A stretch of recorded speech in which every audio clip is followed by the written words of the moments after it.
بيتكوفيتش بدا يتبلمض، بدا ياكتيفي مود بالماضي. رسميا بدايه وصول لاعبين للمنتخب الوطني الجزائري الى ارض الجزائر للالتحاق بالتربص. راح نوري لكم في هذه لا فيديو جميع الجوار اللي لحقوا اليوم الخميس. تبع معايا وما تنساش دير ابوني يلحقك جديد. اول لاعب هو الكابرانشيف سمير شرقي. ثاني لاعب امين غويري مهاجم نادي مارسيليا الفرنسي. ثالث لاعب لوكا زيدان ابن الاسطوره زين الدين زيدان. رابع لاعب اللاعب الخالق جوان حجام.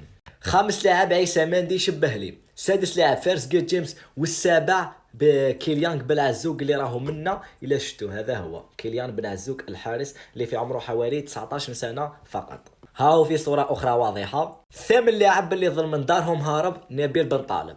هذو هما لي جوال اللي راهم واصلين وراهم لحقوا للجزائر، إضافة إلى فارس شيبي اللي لحق للمنتخب ولا قصدي لأرض الجزائر عندها يومين وطلق تصاورو وهو في الجامع الأعظم بالجزائر. هذو هما لي جوال اللي راهم واصلين دركا. سما رانا عرفنا ديجا 9 لي جوال راهم اوفيسيال في القائمة. حد الآن أنا القائمة اللي متوقعة راني اللي ذكرتهم كاع جاو أبار بالعزوق ما كنتش متوقعوا. سما وقينا حماستيل وجاب بالعزوق صافي بليزير.